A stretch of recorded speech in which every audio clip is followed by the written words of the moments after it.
My concern, once again, is with Gannon, his style of play, and his formations on defense,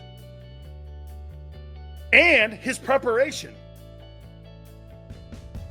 I have a problem with Jonathan Gannon being a coach on the Philadelphia Eagles coaching staff, and you're giving that guy the title of defensive coordinator. They have not looked impressive.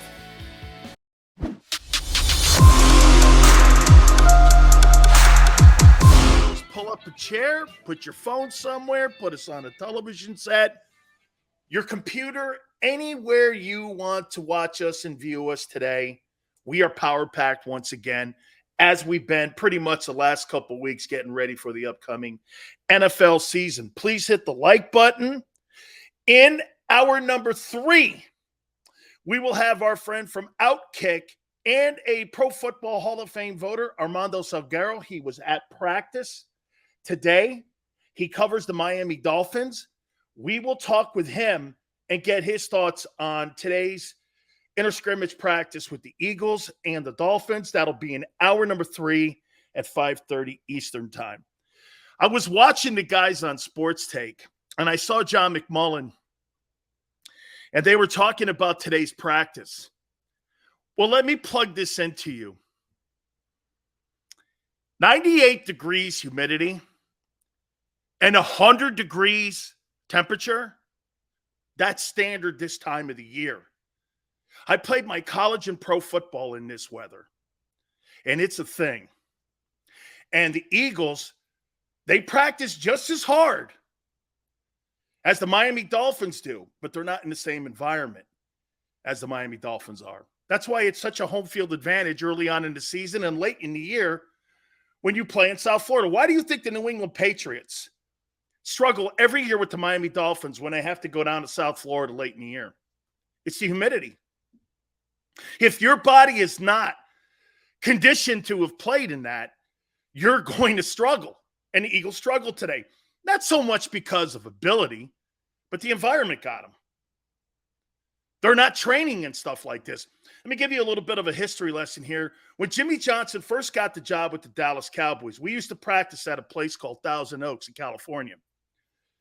Jimmy's first day out there, he goes, "This is not cutting it." What did he do a couple years later? He moved his practices to San Marcos, Texas, because he wanted the humidity to get his guys ready when it came to conditions like that. He didn't want the conditions to be air conditioning at Club Med. Most of these teams, because of the lack of practice and the lack of conditioning, these things look like Club Med.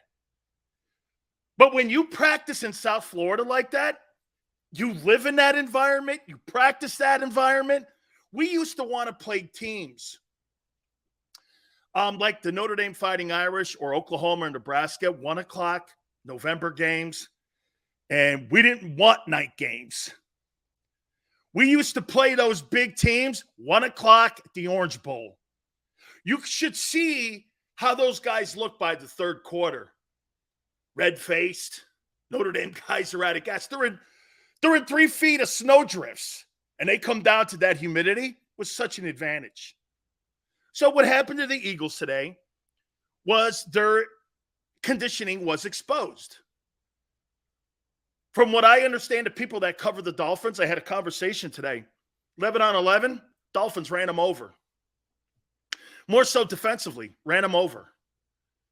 The guys were getting in fistfights because they were getting frustrated because guys were reaching and skipping them. They were skipping them like they were rocks on a pond. The defense did not show up again. And I'm going to get to that here in a minute because that's going to be my main topic here. They're not in shape. Now, it's a league thing. But certain teams, they practice in different conditions. So you're going to be in better shape. The Dolphin team is 10 times in better shape than the Eagle team because they practice in that environment. It's a thing, man. When you go and you play the Denver Broncos in Denver at Mile High, it's a thing. So what do I take away from the Eagle defense being killed today? Not much, except for the fact that their minds got beat up today. You see, when you play and you condition in that environment with that kind of humidity and temperature, it also trains your mind. We used to have these 3-hour practices with Jimmy Johnson and Howard Schnellenberger. We would practice and practice like we were the Junction Boys. And it's a thing. And we were always in shape, always conditioned. We were 285-pound guys practicing in 100-degree humidity and temperature every day. Who do you think is going to be in a better place? Who do you think is going to be in better shape? You or me? Common sense tells you I'm in better shape. So, today's environment got to the Eagles. Just like it would any other team. It's not so much shade on the Philadelphia Eagles, but it's also a sign that shows you that a lot of these teams are not going to be ready for the first 4 games of the season. And they're not going to be in shape. And the Eagles are one of those teams. Jordan Davis, even last week against the Browns, you saw conditioning issues. Okay. They're looking at health as being something that's more viable to them than being in shape for the upcoming season. It's a gamble, and that's the gamble they're rolling the dice on. We'll see how that pans out. Last year, it didn't help them either. They started 2-5, but they were able to get it rolling, and they were able to make the playoffs. Are they going to be that kind of team again? They're going to have a slow start to the season. This is why I'm predicting 2-4. I think they're going to have a slow start to the season. We'll see. Now, I think they roll in the second half of the season because really it's a lesser schedule too. But at the end of the day, they'll get to where they want to get to. I don't know if it's going to be 2017 where you're going to have 9 consecutive wins at one time on your schedule, but they'll get it going once they're in shape.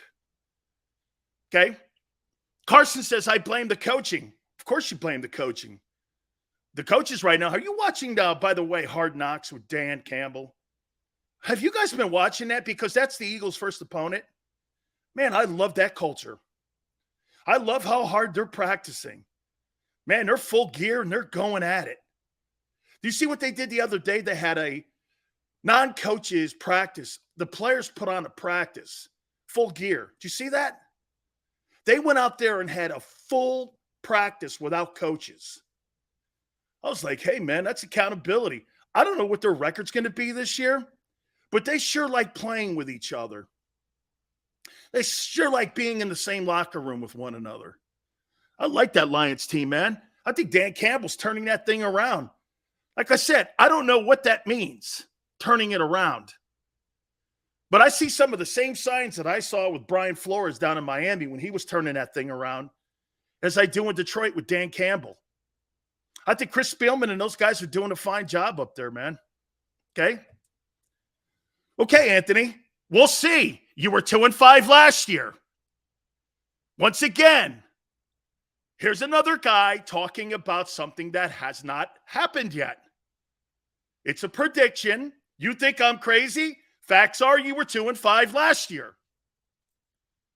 But because somehow in the last 7 months you're better, you think. How do you see that? I don't get how people go, well, the Eagles are 20 times better than they were last year. You're not. You're better, maybe. We'll see if you apply it. We'll see if you apply it. GT 4-2? I sure hope so. I sure hope so. Last year was a train wreck. And you've done pretty much the same stuff as you did a year ago. And the Pauly Shore stats, I doesn't do anything for me. Okay, 5-1. You guys are all optimistic. Nothing wrong with being optimistic. Here, let's get into the topic. This Eagle defense has not had a good training camp. It's not. Last 2 weeks. The Browns killed them. Starters not in. The Dolphins have killed them. They're not in the best shape. And I don't care what you draw on paper. I haven't been impressed. Kaiser White, yes. TJ Edwards, yes. Nakobe Dean, still learning. Jordan Davis, at times. Graham, good. Hassan Reddick, I haven't heard his name.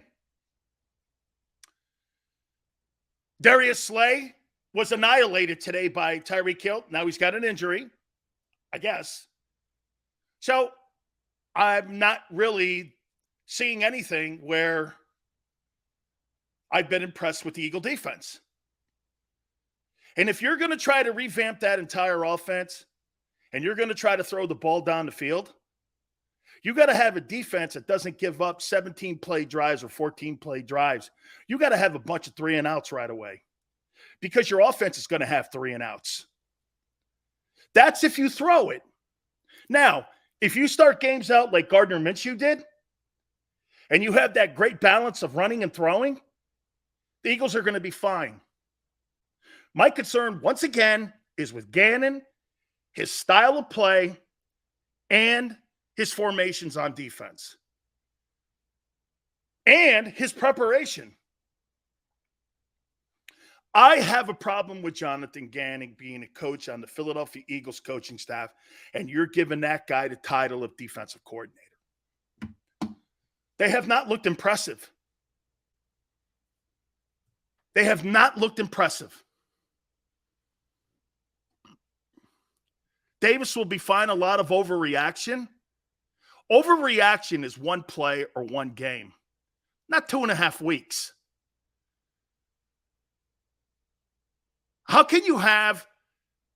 They were killed on 11-on-11. What do they have the sacks in? 7-on-7? That's an offensive drill.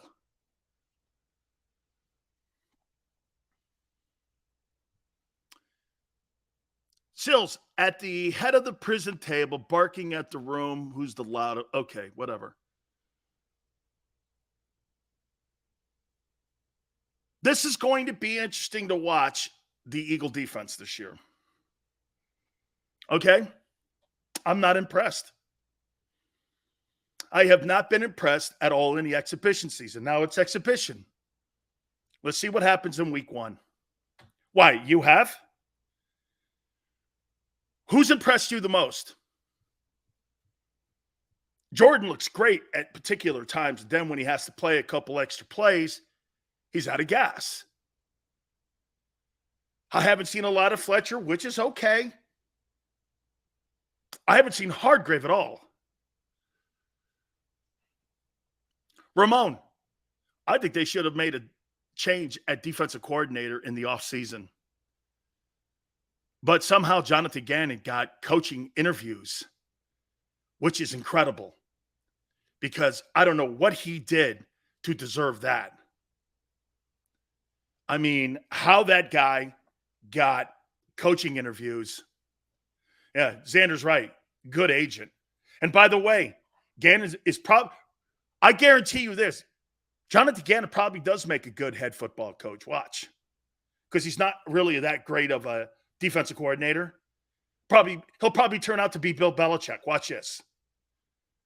Because maybe it's just because I don't like a soft approach in how you play. I like aggressive play. I like getting after people's asses. Okay? I do. I like people getting after it.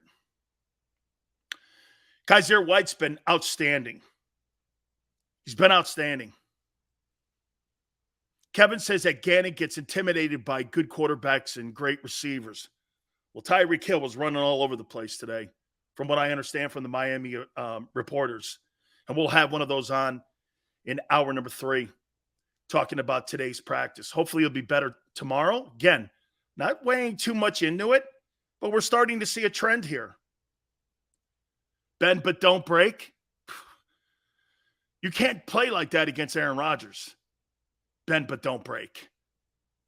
Justin Jefferson will torch that defense for 183 yards, like Xander said, and 3 touchdowns. You play that bend but don't break.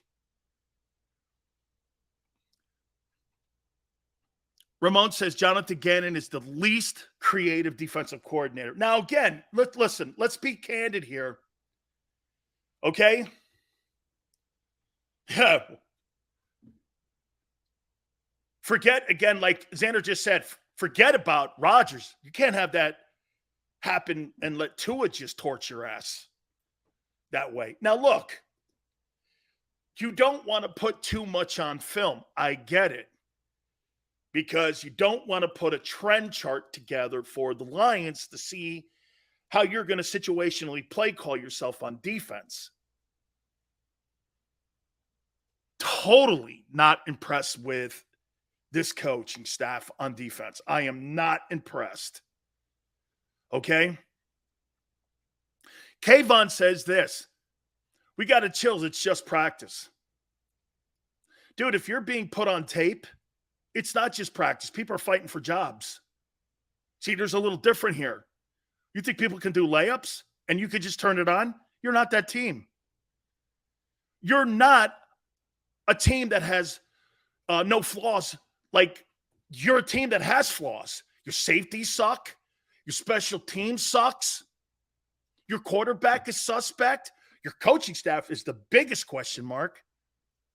And this is what I've been saying to you. You know why I'm saying this? Because you're this close. You're very close for greatness. There's a chance to do special things this year. I'm afraid coaches are going to put you in a position to fail. Some would say, Sills, are you saying that coaching in the NFL is more important than coaching in college? 10 times. Why do you think it's harder to coach in the pros than it is in college? You guys have an idea? You guys have an idea why?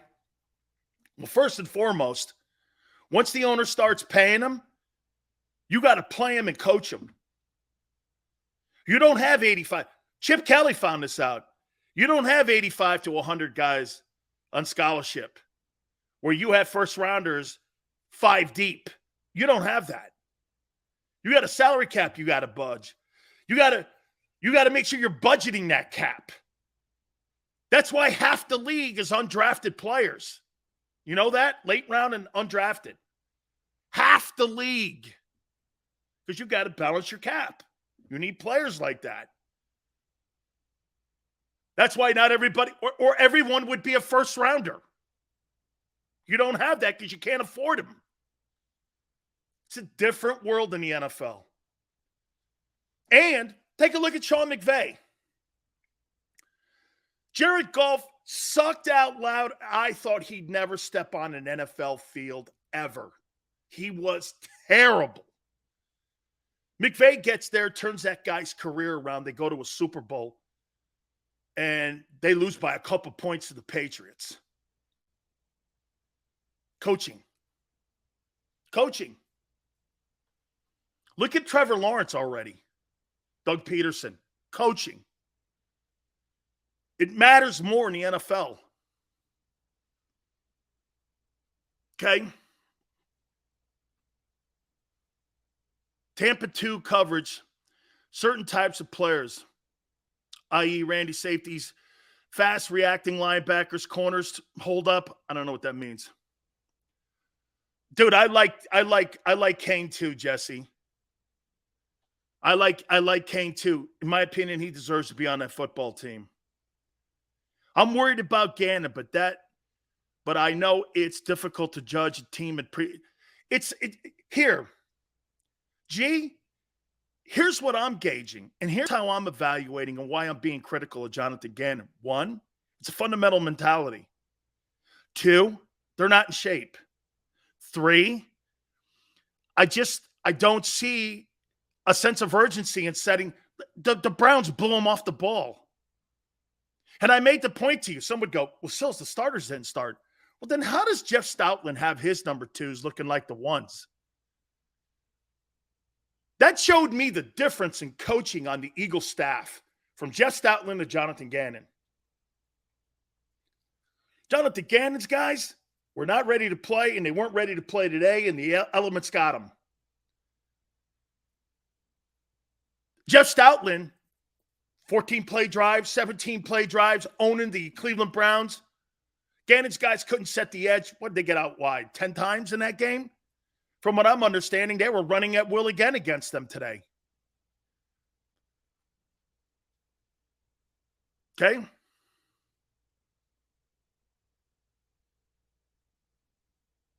Sills, what's your thoughts on Steichen? I'll get to him in a minute. So, here, I would say this. I think the offense looks better than a year ago. The defense looks chaotic. Doesn't it seem to you, maybe it's me, doesn't it seem to you that Jonathan Gannon now has so many toys he doesn't know what to do with them? Doesn't it seem that way?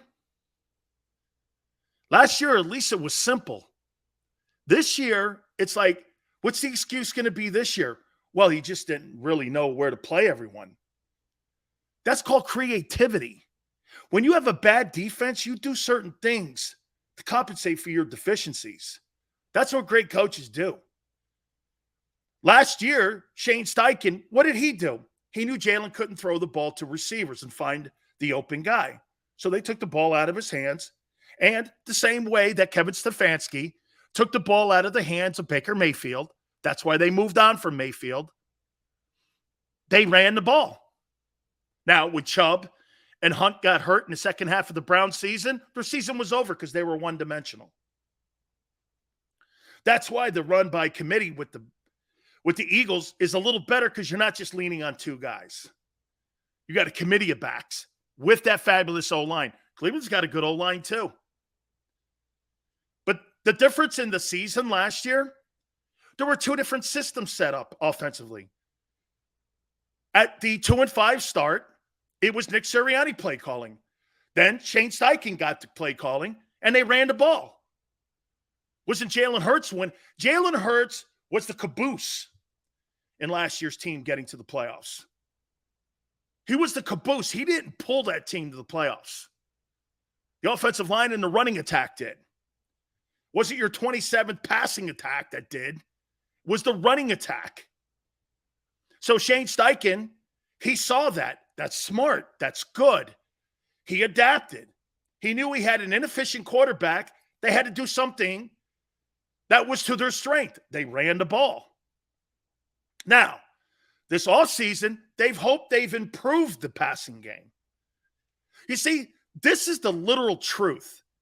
This isn't somebody talking about potential, because potential is something you haven't done yet. That's what that code word means. Potential is you haven't done it yet. Every time I hear people talking about the potential of something, I already know they haven't done it. This guy's got potential to do that. Well, obviously he hasn't done it then. Because when you talk about the greats in the game today or the really fine ball players, you don't talk like that in potential. No one says Aaron Rodgers has potential. Nobody says Derrick Henry has potential. Nobody says A.J. Brown has potential. These guys have all done it. This guy's potentially going to... Nobody talks like that with great players. The entire offseason, that's all we've talked about. Right?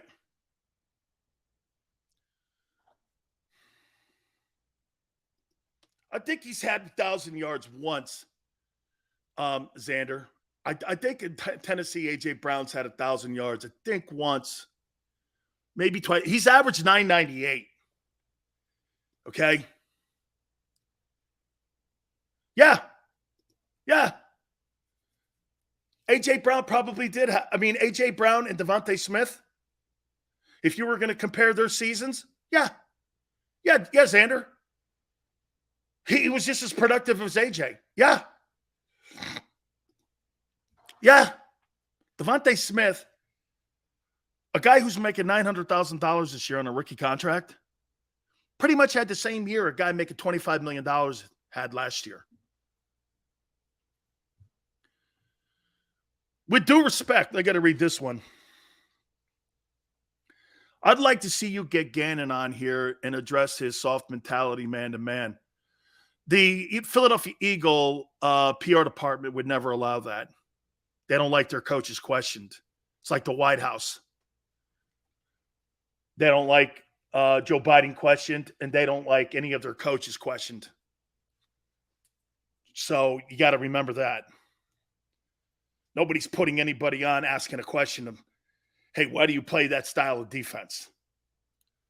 You don't get real hard questions asked to Eagle coaches. You ever notice that? Tune on those shows.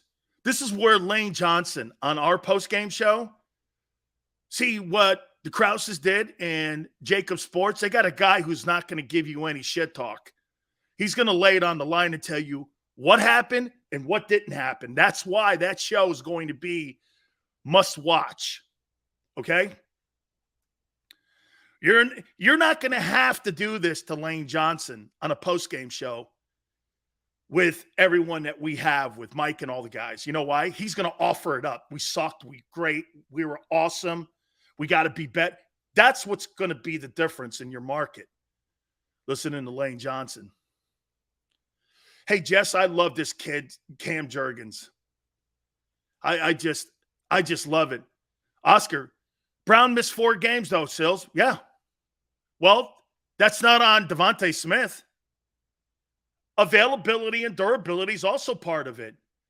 So you're going to give him the benefit of the doubt? Remember something about A.J. Brown. He was not the engine that moved that team in Tennessee.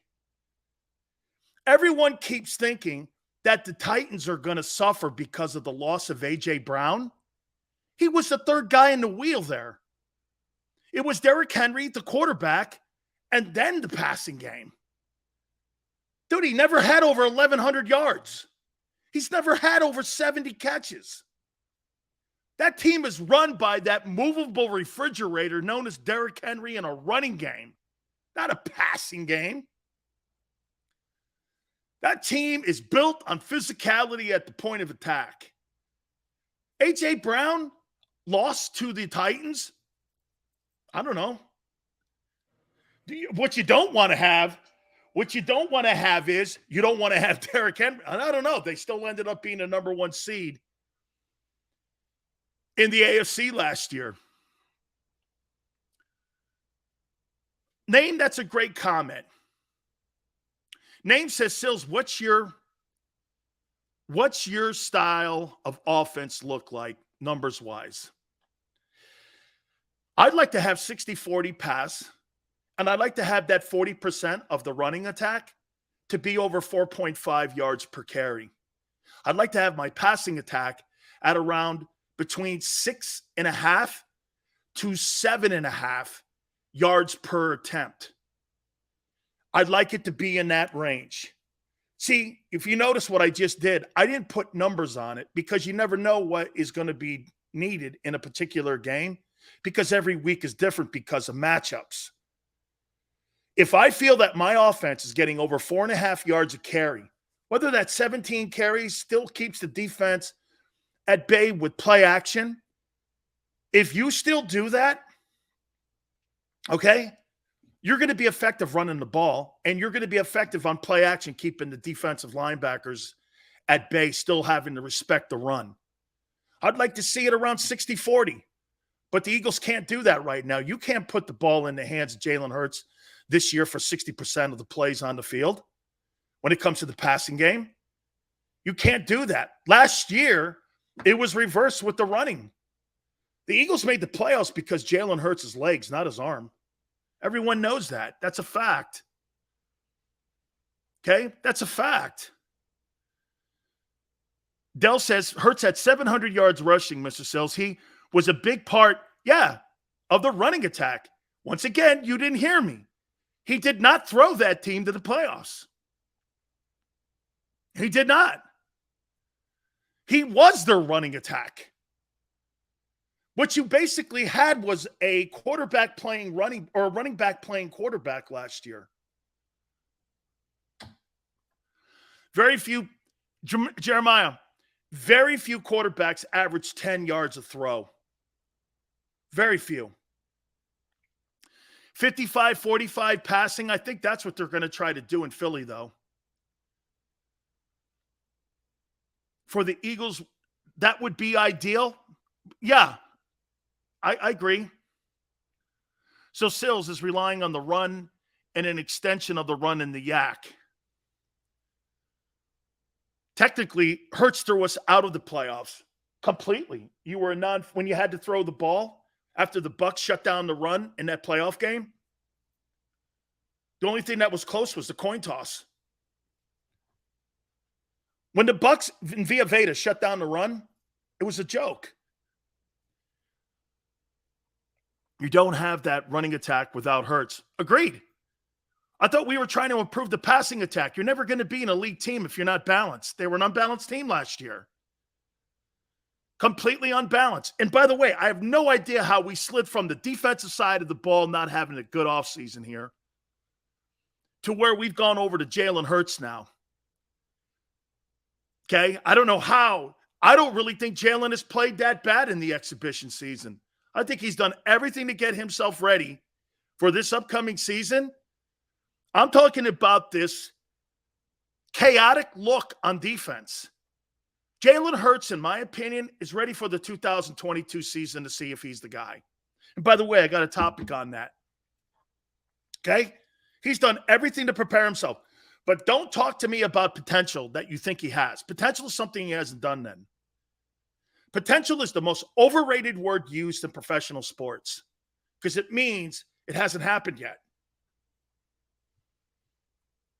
Okay? Our wide receivers couldn't get open. Name. That's not what Troy Aikman was saying about Devonta Smith. I find that not true. Okay? Okay? Every time I hear people talking potential, it's wishful thinking. Like I said to you, nobody goes Patrick Mahomes has great potential. Nobody turns around and goes Cooper Kupp has great potential. You don't talk in those terms to those guys. Jalen Hurts has great potential. That means he hasn't done it. Aikman wasn't so much ripping Hurts as he was ripping Hurts' confidence. Jalen didn't have confidence to throw that out throw last year against the Bucs because the Bucs were going to jump the route. They had took pick six, and Jalen didn't want to do it, which in theory probably kept that game closer for longer than it needed to be because Jalen's smart. One of the great attributes that Jalen Hurts has, he's a smart dude. He knows what's going on in games. This is what Wentz will never have. Jalen has a true sense of the game. He just doesn't have a superstar ability like some of these elite guys in the game. But that's okay. Very hard to find those guys. Finding the Joe Burrows of the world or look at Kurt Warner. 3 or 4 teams passed on Kurt Warner. He had to go through the Arena League. And then he had to even go through like the World League. And now he's in the Hall of Fame because people didn't see it initially. Hard to find those guys, man. Okay? Hard to find those guys. Yeah, Brady's a great example of that too. All right. Let's take a time out here. Quarterbacks that have to have it this year. And what I mean by that is you're in your prove-it year. You're in your prove-it year. I got a list of these guys. I got about 7 of them. And I want to hit on that. Don't forget also, folks, do me a favor, please. Make sure you check out our great friends at Morgan & Morgan, where the fee is free, meaning this. If you have been hurt or injured on the job, there's no other attorney firm like Morgan & Morgan. They're the biggest in the country, and they will do their best to make sure they represent you and your family to the best of their ability. There's no such thing as a small case. With over 800 attorneys and offices in Philadelphia, New York, and in Florida, Morgan & Morgan will do battle to you and for you like no other law firm. They're not intimidated in any way. Call them at 800-512-1600. That's 800-512-1600. Call is free. Consultation's free. 800-512-1600. And when you call Morgan & Morgan, do me a favor, tell them Big Sil sent you. When choosing a lawyer for your injury case, you may ask, does the size of the law firm matter? Well, of course it does. The insurance company, they're huge with unlimited resources. And whether your case is big or small, they're built to bully you out of the money you're owed. But here's the good news. We're big too, the biggest actually. And we're built to fight to make them pay for all that was taken from you. Size is our strength. There's only one Morgan & Morgan. ForThePeople.com.